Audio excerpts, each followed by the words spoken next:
হয়। আচ্ছা, উনি বলছেন ভোট দিচ্ছে, আমি কেমনে বুঝবো বা উনি কেমনে বুঝলেন? আপনি দেখেন আওয়ামী লীগের সবচেয়ে বড় শত্রু এনসিপি। যদি আপনি অ্যাকশনে দেখেন, তারাও আন্দোলন করেছে সরকারের বিরুদ্ধে দীর্ঘ 12 বছর। XYZ সবাই করছে, আমরা টকশোতেও করছি। টকশোতে কথা বলাটাও কিন্তু আন্দোলন, অবশ্যই। হ্যাঁ, এই যে আন্দোলন, তাতে সবাই আন্দোলন করেছে এবং টার্নিং পয়েন্টে গিয়ে ফিজিক্যাল এপিয়ারেন্স দেখা গেছে যে জুলাই যোদ্ধারা। আন্দোলনটা তো একদিনের বা এক মাসের নয়। তাহলে শেখ হাসিনা তো জীবিত, তার সবচেয়ে অন্যতম শত্রু হলো এই মুহূর্তে এনসিপি। আর জামাত তো স্বাধীনতা বিরোধী শক্তি। কোনো যুক্তিতেই তাদেরকে ভোট দিবে এটা আসে না। এক এর আপনি এটাও জানেন বোধহয়, কয়েকদিন আগে স্লোগান দিছে নো বোট নো ভোট, অর্থাৎ নো নৌকা নো ভোট। তারপরে যে আপনি নবনীতা চৌধুরী, মাসুদা ভাট্টি বা বাংলাদেশে আরও যারা আছেন, কিছুটা এই ভোটগুলো ওদিকে যাবে। তা আমার কাছে মনে হয় এটা কেন বলছেন যে জামাত ভোট বেশি পাইছে, সবচেয়ে বড় কথা যেটা বলি আমরা, যেটা রিয়েলিটি, সেটা বাড়ছে তার ভোট। সবাই বলছি আমরা বাড়ছে। সে কেন বাড়ছে সেটা কিন্তু আমার হাইপোথিসিস, কিন্তু সিমটমে মনে হয় না যে তারা ভোট দিছে। তবে একটা জিনিস এই সরকারের কাছে আমি চাইব, এই সরকারের তিনটা অংশ যদি ধরি, পার্লামেন্টে তিনটা পার্ট, ওয়ান ইজ বিএনপি সরকারে থাকবে, বিরোধীতে আছে জামাত এবং এনসিপি। তিনটা গ্রুপই, তিনটা গোষ্ঠী কিন্তু মারাত্মকভাবে গত 16 বছর যাবৎ নির্যাতিত। অবশ্যই এই একটা জায়গায় তাদেরকে ইউনাইটেড থাকতে হবে বলে আমি মনে করি। কারণ এই তিনজনই নির্যাতিত, কেউ বলতে পারবেন না যে আমি নির্যাতিত না বা আমি হই নাই, আপনি হইছেন। তিনজনই নির্যাতিত, তার দুইটা দল একসাথে হয়ে বিরোধীতে আছে আর এক দল ক্ষমতায় আছে। ভোটের প্রচারের মধ্যে হয়তো আসতোই না, এটা গেল একটা দিক। দ্বিতীয় কথা, আর একটা মারাত্মক ব্যাপার উনি করেছেন, সেটা হলো আলটিমেটলি যেহেতু গণভোটটাকে সবাই স্বাক্ষর করে সমর্থন করছে, উনি কিন্তু গণভোটের পক্ষে হাতে ভোট দিতে বলেছেন। এখন হাতে যখন ভোট দিতে বলেছেন, উনার ভূমিধস বিজয়ের সাথে, আমি কাল্পনিক কোনো কথা বলবো না, উনার ভূমিধস বিজয়ের সাথে গণভোটের দিকে যদি আমি তাকাই, হাতে পড়েছে 4,85,00,000 আর নাতে পড়েছে 2,25,00,000 বা সামথিং এরকম। তাহলে ওনার যে বক্তব্য যে হাতে ভোট দিবেন, সেইটার আমি মনে করি ঢেউটা ওখানে পড়েছে। তা সেই ঢেউ যদি ওখানে পড়ে থাকে, তো ন্যাচারালি গণভোটের সাথে সংস্কারের সম্পর্ক আছে বা একটা সংশোধিত সংবিধানের ব্যাপার আছে। তো আজকে যেহেতু ওনার কথার ভিত্তিতে মানুষ স্বতঃস্ফূর্তভাবে গণভোট দিয়ে গণভোটে হাতে জয়যুক্ত করেছে বিপুলভাবে, সুতরাং উনি গণভোটের আদলে আর গণভোটের আলোকে যত দ্রুত সম্ভব সংবিধানটাকে সংস্কার করে আমরা একটা সুন্দর জায়গায় যাব, সেই প্রত্যাশাটা আমি তার কাছে রাখছি। এক্সটার্নালি না বলেন, ইন্টারনালি তো বলবেন যে এগুলো ঠিক হচ্ছে না, জনগণের ক্ষোভ হচ্ছে, কথার কথা বলছি। সুতরাং আপনার তুখর হইলে হবে না। আপনার দলীয় সিদ্ধান্ত যদি জনগণের বাইরে যায়, জনগণের বিরুদ্ধে যায়, সেখানে আপনাকে রুখে দাঁড়াতে হবে। এই মানসিকতা আমার থাকতে হবে। তা কয়েকটা কথা বলি, ওই যে আকবর সাহেব বললেন, আমি ওনার সাথে কতগুলো বিষয়ে একমত পোষণ করছি। যেমন ধরুন, আমরা এই অন্তর্বর্তীকালীন সরকার যখন ক্ষমতা নিলেন, আমাদের প্রত্যাশা যাই থাকুক না কেন, তার তো কোনো রাজনৈতিক ফোর্স ছিল না। তারপরে প্রশাসন বা রাজনীতি দল কী করছে না করছে সেই আলাপে আমি এখন আর যাচ্ছি না। কিন্তু উনি 18 মার্চ যে কী করলেন, সেই খতিয়ানে দেশের ক্ষতি কতখানি করছেন, ভালো কতখানি করছেন, সেটা কিন্তু নেক্সট গভর্নমেন্ট যে যাবে, হ্যাঁ, মানে আউটগোয়িং ইউনুস, ইনকামিং তারেক রহমান সাহেব। তো তারেক রহমান সাহেব যখন টেক ওভার করবেন, আমরা হয়তো তখন জানতে পারবো এই 18 মাস উনি কী করেছেন, সেটা একটা খতিয়ান আমরা পাবো। কিন্তু বাহ্যিকভাবে আমরা যেটা দেখেছি, উনি চূড়ান্ত পর্যায়ে শুরুতে যখন আসছেন, যেটা উনি বলে গেছেন যে আমি অল্প সংস্কারে এতক্ষণ থাকবো, বেশি সংস্কারে জুন পর্যন্ত থাকবো।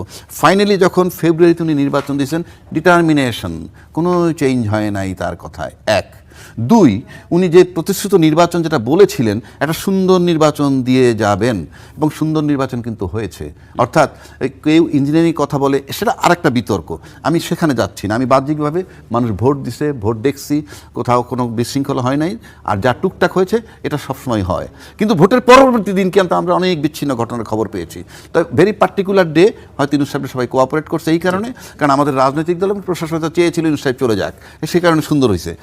এখন আমার কাছে এই সরকারের কাছে যেটা চাওয়া পাওয়া, সেটা হলো যেই পদ্ধতিতে ওনার ইলেকশনটা নিয়ে কোনো প্রশ্ন নাই, সবাই অ্যাকসেপ্ট করছে, এবং হি ইজ আউটগোয়িং, হয়তো ওনার শান্তিপূর্ণ একটা বিদায়ী হবে।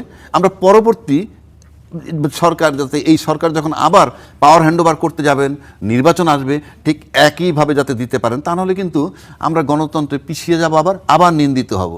আরেকটা কথা আপনাকে বলে যাই, বলছেন মানে সরকারের যে প্রতিশ্রুতিগুলো, একটা প্রাণবন্ত সংসদের কথা আমরা বলছিলাম।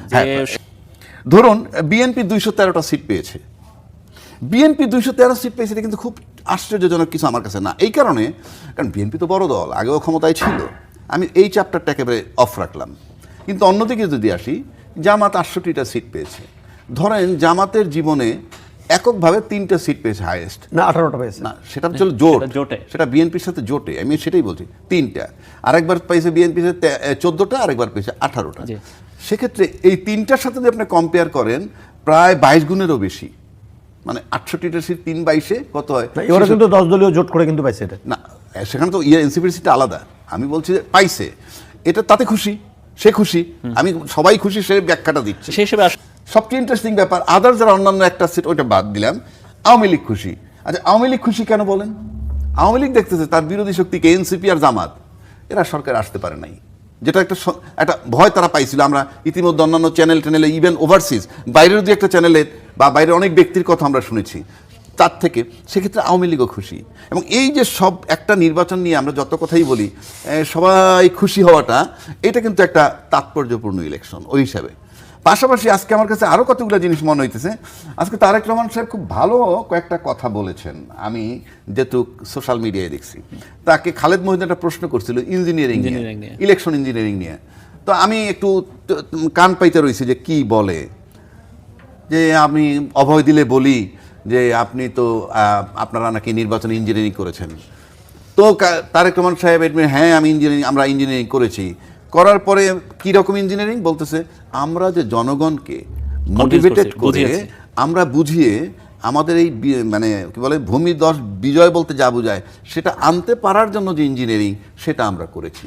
মানে এটা একটা ভালো জবাব উনি দিচ্ছেন। এখন প্রশ্ন হচ্ছে, উনি যখন প্রধানমন্ত্রী হয়ে গেলেন তখন কিন্তু উনি সবার প্রধানমন্ত্রী, তখন কিন্তু শুধুমাত্র তার দলের না।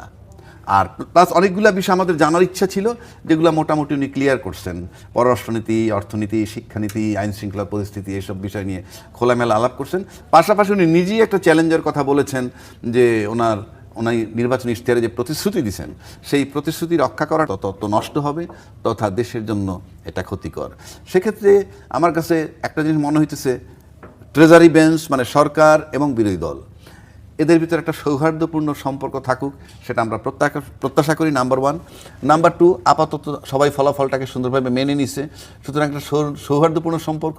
আমরা অতীতে খালি দেখতাম বয়কট, ক্ষমতায় যে গেছে, অপোজিশন যে আছে খালি বয়কট করে, আমরা সেই বয়কটের রাজনীতি থেকে সরে যেতে চাই। এবারে হয়তো যে একটা নির্বাচন যেখানে আসলে কোনো মরদেহ নাই, মানে বড় ধরনের সহিংসতা তো নাই, সেটার আরেকটা প্রেক্ষাপট বলবে না, সেটা তো তারেক রহমান সাহেবরা বা জামাত ইসলাম সাহেবরা অথবা এনসিপি সাহেবরা তো কেউ নির্বাচনটা কন্ডাক্ট করেন নাই। নির্বাচনটা কন্ডাক্ট করছেন আন্ডার দ্য গভর্নমেন্ট কি ইউনুস সরকারের অধীনে নির্বাচন কমিশন। সেই কথা বললে আবার আমার একটু ভিন্ন মত আছে, কারণ নির্বাচন তো একটা চ্যাপ্টার, এখানে ক্ষমতায় কোনো সরকার ছিলেন না, ছিলেন অন্তর্বর্তীকালীন সরকার।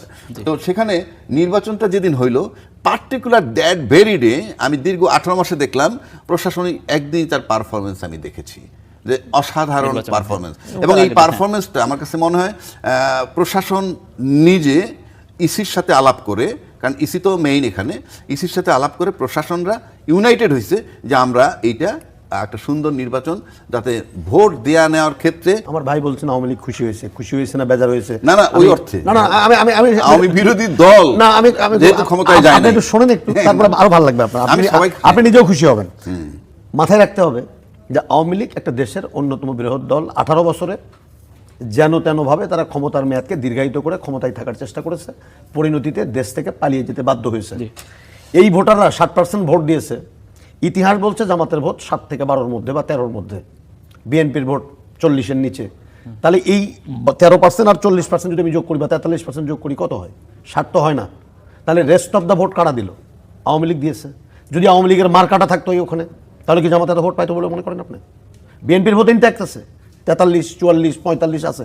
তাহলে জামাত যে ভোটটা পাচ্ছে, আমি যদি এটা বলি যে জাতীয় জামাত যে ভোটটা পেয়েছে, এই ভোটটা আওয়ামী লীগরা দিয়েছে, আমি যদি ভিন্নভাবে ব্যাখ্যা করি, কারণ জামাত তো এত ভোট পাওয়ার কথা নয়, এত লাভ দিয়ে তো 13% ভোট 43%, 34% যাওয়ার কথা নয়, একেবারেই নয়। এটা আমার অ্যাসেসমেন্ট, ভাই হয়তো অন্যভাবে দেবেন, সেটা ভিন্ন ডিবেট। দিন শেষে শুধু এতটুকু বলতে চাই যে মানুষ বিএনপির প্রতি আস্থা রেখেছে। এই ডিবেট না করে আসেন অন্য ডিবেট করি। যে বিএনপি যে এই যে কর্মসূচিগুলো বাস্তবায়নের যে চ্যালেঞ্জের কথাগুলো বলেছেন, এই বাস্তবায়নের জন্য একজন ভোটার হিসেবে আমার কিছু চাওয়া আছে। মাননীয় প্রধানমন্ত্রী মানে উডবি প্রধানমন্ত্রী, প্রাইম মিনিস্টার ইন ওয়েটিং এবং যারা প্রাইম মিনিস্টার ইন ওয়েটিং যারা আছে তালিকাতে, উনি ভালো বলতে পারবেন, তাদের কাছে একজন ভোটার হিসেবে আমার কিছু চাইবার আছে, সেটা সবচেয়ে গুরুত্বপূর্ণ। সেই গুরুত্বপূর্ণ হলো উনি আইন শৃঙ্খলা পরিস্থিতির কথা বলেছেন। এই আইন শৃঙ্খলা সামনে রোজা আছে, এই রোজা মুসলমানদের জন্য সবচেয়ে বড় একটি ধর্মীয় উৎসব। এই রোজা মানুষ খুব শান্তিপূর্ণভাবে করতে চায়। এই রোজা কোনোভাবেই ব্যবসায়ী সিন্ডিকেটের দ্বারা গত 18 বছর নিষ্পেষিত হয়েছেন আপনি, আমি, রাজ্জাকি ভাই, সেটি আমরা হতে চাই না। এটা চ্যালেঞ্জ। এবং এই রমজান কেন্দ্রিক যে পণ্য পরিবহন হয়, এই পরিবহনের ঘাটে ঘাটে চাঁদাবাজি হয়। যে চাঁদাবাজির অভিযোগে অপপ্রচার বলেন, প্রচার বলেন, অভিযোগ বলেন, সব কিছু মিলিয়ে বিএনপির নেতাকে বা যিনি প্রধানমন্ত্রী হচ্ছেন তাকে একটা বড় ধরনের হ্যাসেলের ভেতর দিয়ে যেতে হয়েছে। এই চাঁদাবাজি মুক্ত ঈদ, চাঁদাবাজি মুক্ত রোজা, এটা মানুষ চায়। দেখেন, নারীর ক্ষমতায়ন, কোথাও যাওয়ার দরকার নাই। সরকারি দল এটা কি রাজ্জাকি ভাই আইডেন্টিফাই করতে পেরেছেন? জাতীয় পার্টি বিরোধী দল পতাকা নিয়ে ঘুরে বেড়ায়, এরশাদ সাহেব পতাকা নিয়ে ঘুরে বেড়ায়। আমরা এবার একটা শক্তিশালী বিরোধী দল দেখতে চাই। বিরোধী দলটা তার ভূমিকাটা কি? তারা ছায়া পার্লামেন্ট গঠন করবে, ছায়া মন্ত্রী পরিষদ গঠন করবে এবং তারা সেই মন্ত্রণালয়ের প্রত্যেকটি ভুলভ্রান্তি তারেক রহমান বলেছেন গঠনমূলক আলোচনার জায়গায়। এবং তারেক রহমান তো জানেন, জামাত ইসলাম জানেন যে কেন সংসদ অকার্যকর করা হয়, কেন অতীতে সংসদ থেকে বিএনপি এবং জামাত জোটকে বের হতে যেতে হয়েছে। অতএব যেহেতু জানেন, সেই ঘটনার পুনরাবৃত্তি যেন না ঘটে এবং জামাতও যেন না ঘটায়, বিএনপিও যেন না ঘটায়, তাহলেই তো পার্লামেন্ট ইফেক্টিভভাবে কার্যকরী হবে। এবং যে যে সংস্কারের মধ্য যে প্রতিশ্রুতি আছে, ডেপুটি স্পিকার বিরোধী দলের হবে, আমি তো মনে করি এটি অবশ্যই হওয়া উচিত ডেপুটি স্পিকার। এবং পার্লামেন্টারি ডেমোক্রেসির সবচেয়ে বড় বড় অর্গানগুলো হলো যে মিনিস্ট্রিয়াল যে committee, parliamentary committee, standing committee, সেই স্ট্যান্ডিং কমিটির সভাপতিকে বিরোধী দল থেকে দেওয়া উচিত। আরেকটি যুক্তিযুক্ত হবে এই কারণে যে 6 জন 24-এর যোদ্ধা সেখানে আছে, তাদের কাছ থেকে জাতি প্রত্যাশা করে আগামী দিনের গঠনমূলক পার্লামেন্টারিয়ান। আমি অনুরোধ করতে চাই, এই নির্বাচন কেন্দ্র করে যে ভাষা প্রয়োগ আপনারা করেছেন, ভোট কেন্দ্রে যে আমরা লজ্জিত হয়েছি, অপমানিত হয়েছি, এই পার্লামেন্টারি ডেমোক্রেসিতে আমরা ডিবেটার চাই সঞ্জীব সেনগুপ্তের মতো, আমরা পার্লামেন্টারিয়ান চাই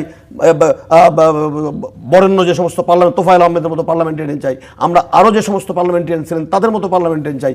কোনোভাবেই আমরা হাসান মাহমুদের মতো পার্লামেন্টারিয়ান চাই না, কোনোভাবেই এই যে শামীম ওসমানের মতো পার্লামেন্টারিয়ান চাই না। আমরা জাতি প্রত্যাশা করে 24-এর রক্তস্নাত অভ্যুত্থান বা বিপ্লবের মধ্য দিয়ে যারা জাতীয় সংসদে গেছেন, অন্তত দয়া করে তারা শিখবেন, তারা আমাদেরকে মার্জিত রুচিশীল ভাষা শিখাবেন, ভালো কিছু দেখবেন। এটা আমরা খুব বেশিভাবে প্রত্যাশা করি। আবু হানা রাজ্জাকি একটা বিষয়ে উনিও বলছিলেন, এবং সামনের দিনে সত্যিগুলো সেরকম যদি হয়, এবং এখন পর্যন্ত এই 2 দিনে আসলে তো আগামী 5 বছরের মনোভাব বোঝা যাবে না হয়তো, তো তারপরেও আসলে এই যে ইতিবাচক মনোভাবগুলো, আমরা রাজনীতিতে সৌহার্দ্যের কথা বলছিলাম, সেটা কি আসলে বাস্তবায়ন হবে নাকি কি মনে হয় আগের মতোই সব চলবে? ধন্যবাদ আপনাকে। তার আগে আমার হাসনাত আলী ভাইয়ের একটা কথা, যে মানে আওয়ামী লীগের ভোট জামাতকে দিয়েছে যে বিষয়টা উনি উপস্থাপন করলেন, সেটা এখন তো তার ব্যক্তিগত মন্তব্য বলেছেন, সেটাই তো আমি বলছি। আপনার সবকিছুতে একটা সিম্পটম থাকে, সংখ্যার হিসেবে এবং অনেক বেশি আসন বিএনপির, এখন তারা এই 70-এর বেশি আসন নিয়ে তারা কি আসলে বিরোধী দল সেইভাবে ভূমিকায় থাকতে পারবে? আমি বলি সেটা হলো আপনার মানসিকতার ব্যাপার, আপনি কি করবেন। কারণ আপনি 2/3 মেজরিটি পেয়ে গেছেন, যিনি 2/3 মেজরিটি পেয়ে গেছেন তার কিন্তু কার উপরে নির্ভর করতে হবে না। এবং নির্ভর করতে যদি না হয়, আপনি যদি অবজ্ঞা করেন, অবহেলা করেন, তাহলে আমাদের অতীত যে পার্লামেন্টগুলো ছিল তার সাথে এর কোনো পার্থক্য থাকবে না। তো আমরা সেটা আশা করি না। যদি তেমন কিছু দেখি আমরা হয়, তাহলে কোনো সন্দেহ নাই, যেটা বলেছেন উনি, ইউনিফিকেশন, যে আমরা যদি একত্রে গণতান্ত্রিক নিয়ে আগায় যেতে চাই, জনকল্যাণের জন্য সবাই মিলে সরকার পক্ষ বিরোধী পক্ষ আগায় যেতে চাই, ভালো। আর যদি বিভাজন হয় তাহলে সেটা মঙ্গলজনক। এখন দেখতে হবে এই 3টা রাজনৈতিক দলই নির্যাতিত। আমি বারবার একই কথা বলছি, 3টা রাজনৈতিক দল নির্যাতিত, 3টা রাজনৈতিক দলই ডাইরেক্ট ইনডাইরেক্ট গুম খুনের শিকার, ক্রসফায়ারের শিকার, আয়নাগরের শিকার। এই যদি হয়ে থাকে তাহলে এই সমস্ত জায়গা থেকে লেসন নিয়ে কিভাবে এই আয়নাগর থাকবে না, বিনা বিচারে হত্যা থাকবে না, 57 জন সেনা অফিসারের মতো ঘটনা ঘটবে না, শাপলা চত্বরে কোনোভাবেই কোনো একটা লোক বিনা বিচারে হত্যা হবে না। এইসব ব্যাপারে যদি ইউনাইটেড থাকে, তারপরে আপনার বহির্বিশ্বের চিন্তাভাবনা কি ওটা আমরা দেখতে যাব না, কারণ আমরা পাওয়ারে নাই। ওটা পাওয়ারে যারা থাকে তারা ব্যালেন্স করবে। কিন্তু আমি চাই এই দেশের সাধারণ লোক শান্তিতে থাকবে, রাত্র 1টা 2টায় রাস্তা দিয়ে হাঁটবে, নিরাপদ থাকবে, চাঁদাবাজি চলবে না, দুর্নীতি চলবে না। এবং সরকার জনগণকে 3 দল মিলে, 3 দল বলতে বিরোধী দল সহ 3 দল মিলিয়ে জনগণকে কিভাবে খুশিতে রাখবে, জনগণের আস্থায় থাকবে কিভাবে, সেটাই হবে তাদের অন্যতম কাজ। আর আপনি যেটা বহির্বিশ্বের সাথে কি করবেন, সেখানে দেশের স্বার্থ, স্বাধীনতা, সার্বভৌমত্ব সবগুলো অক্ষুণ্ণ রাখবেন। এবং এই অক্ষুণ্ণ রাখতে গিয়ে যদি আপনারা কোনো ঝামেলায় পড়েন, চাপে পড়েন, জনগণকে সম্পৃক্ত করবেন। আপনারা নিজেরা করতে যাবেন না, জনগণকে সম্পৃক্ত করবেন, জনগণ রুখে দাঁড়াবে, আপনাদের পাশে জনগণ থাকবে। এটা আমরা প্রত্যাশা করি। অবশ্যই ভালো কথাই শুনলাম আমরা। জনাব হাসনাত আলী, সংখ্যাগরিষ্ঠতায় আমরা দেখেছি বিগত 17 বছর সংখ্যাগরিষ্ঠতার কারণে আওয়ামী লীগ বিপথে, বা এর অভিযোগ আছে আওয়ামী লীগ আসলে তারা বিপথে গেছে। এইটা একটা বিএনপির জন্য বড় পরীক্ষা হবে কিনা, এবং একটু শেষ প্রশ্নই করবো আপনার কাছে। এবং তাতে করে আসলে বিএনপির তৃণমূল আছে, রাজনীতি করতে হবে, আবার সরকারও চালাতে হবে, বড্ড চাপ। কি দেখেন, আমি আপনাকে একটা কথা বলি, এই যে ভূমিধস বিজয় যেটা বলছি, এটা নিঃসন্দেহে বিএনপির নেতার প্রতি একটা বড় ধরনের চাপ। চাপ কিন্তু আরও আছে। এই যে 18 বছরের আমার ভাই কিছু চাই না এটা বললেন, এটা চাই না কেন, এই সংকটগুলো তো ছিল 18 বছর, এবং ক্ষতগুলো কিন্তু একেবারে খুব ছোট না, বড় বড় ক্ষত। প্রতিষ্ঠানগুলো ধ্বংস হয়ে গেছে, উনি যে পেশাতে আছেন সেই পেশা ধ্বংস হয়ে গেছে, আমি যে পেশায় এসেছি শিক্ষাঙ্গন সেখানে ধ্বংস হয়ে গেছে। তো এগুলো রিপেয়ার করতে হবে। রিপেয়ার তো একা করা যাবে না। একজন রাষ্ট্রপ্রধান যিনি হতে যাচ্ছেন তিনি সহযোগিতা চেয়েছেন, অতএব আমি ওই যে বললাম জামাত ইসলাম সহযোগিতার হাত বাড়িয়ে দেবেন। যদি সহযোগিতা সরকার না নেয় তখন তো আমরা আপনার এখানে এসে বলবো তখন যে জামাত ইসলাম সহযোগিতা করছে, আপনি নেননি। ঠিক একইভাবে এটাও বলবো যে বিএনপি যদি সহযোগিতা আজকে যেভাবে চেয়েছে, জামাত যদি ইন্টেনশনালি অসহযোগিতা করে, সেটা নিয়েও আলোচনা করবো। আমরা রাজ্জাকি ভাই করবেন, উনি কিন্তু ছাড়বেন না, বলবেন। কিন্তু আমরা চাই, ওই যে বললেন 24, আমরা চাই যে আপনি যে 18 বছর একসাথে লড়াই করলেন, সংগ্রাম করলেন, আসেন একটা ভালো বাংলাদেশ দিতে চান। আরেকটি কথা আমি আপনাকে বলি, ভোটের হিসাব জামাতের জন্য ধরে রাখা যেরকম চ্যালেঞ্জ, এই জনসমর্থন, একইভাবে বিএনপির এই যে 5,000, 3,000, 2,000 ভোটে হারে গেল বা জিতে গেল, এরকম একটা অবস্থা, এটাকে ধরে রেখে সামনে বিএনপি কি করে পরবর্তী 5 বছরের নির্বাচনে যেহেতু সংসদ হবে এবং এই অন্তর্বর্তীকালীন সরকার বা তত্ত্বাবধায়ক সরকার সংবিধানের অংশ হয়ে যাবে, এটি সংসদে বিএনপি এই সংস্কারের আগেই বলেছে। রাজ্জাকি ভাই বলছেন যে তোফায়েলের মধ্যে চান না, আমি ওটা বলিনি, আমি রূপক করতে বলেছি। এম কে আনোয়ার একজন আমলা ছিলেন, তিনি ডিবেটার নয়। আমি চাচ্ছি যে একাডেমিক ডিবেট। সেটা কেন হয়নি? 70 অনুচ্ছেদের জন্য হয়নি। আমার ভাই সেটা বলেননি। এখন তো সেই 70 অনুচ্ছেদ রহিত হয়ে যাবে। তো রহিত হয়ে গেলে না, আপনি পজিটিভ বলুন, রহিত হবে, হ্যাঁ হবে, এবং ইনশাল্লাহ হবে, এবং হওয়া উচিত। কারণ এই বাংলাদেশ গত 18 বছর একজন নেত্রীর মুখের দিকে তাকিয়ে থাকতো প্রত্যেকটি প্রশাসন, এবং আমরা কোনোভাবেই চাই না। দেখেন, আমি আরেকটা কথা এখানে বলা ঠিক হবে কিনা, আমি জনাব তারেক রহমানের এলাকার ভোটার, আমি সেই ভোট দিয়েছি, কাকে দিয়েছি সেটা বলছি না, আমি ওনার কাছে ভোটার হিসাবে আবেদন করতে চাই যে গত 18 বছরে যা দেখেছি সেই দৃশ্য দেখতে চাই না। গত 18 বছরে মানুষ যে অত্যাচারিত হয়েছে সেই অত্যাচারিত কোর্টের বারান্দায় আর কেউ দেখতে চায় না। এবং গত এই যে 18 মাসে বা 17 মাসে যে মিথ্যা মামলা হয়নি এটা আমি বলছি না, অজস্র মামলার আসামি মিথ্যা। আমরা গত 17 বছর মামলা নিয়ে পালিয়ে বেড়াইছি, মিথ্যা মামলা নিয়ে। এখনও অনেক মানুষ মিথ্যা মামলায় আছে। আমি অনুরোধ করব যে একটা স্পেশাল কমিশন করে অপরাধীর শাস্তি হোক, অবশ্যই শাস্তি হতে হবে। কিন্তু নিরপরাধ মানুষ যদি কেউ আসামি হয়ে থাকে তাহলে তাদেরকেও সেখান থেকে পরিত্রাণ দিয়ে একটি শান্তির বাংলাদেশ তৈরি করার যে আহ্বান উনি জানিয়েছেন, সেই আহ্বানে উনি কাজ করবেন। সেটা হোক জামাত ইসলাম, হোক বিএনপি, হোক বা অন্য কোনো সাধারণ মানুষ। সরকারি কর্মকর্তারা পর্যন্ত আসামি হয়েছেন, আমি জানি না, সেখান থেকে কিন্তু পরিত্রাণ দেবেন। আমরা এক লাইনে বলতে চাই কেন, আমি আইনজীবী হিসাবে আমি কোর্ট অঙ্গনে কাজ করি। আমি বিগত 16-17 বছর ইভেন 24 আন্দোলনের পরেও দেখেছি অনেক মামলা হয়েছে বেনামি নামে নানানভাবে। আমি এইখান থেকে একটা আবেদন সংশ্লিষ্ট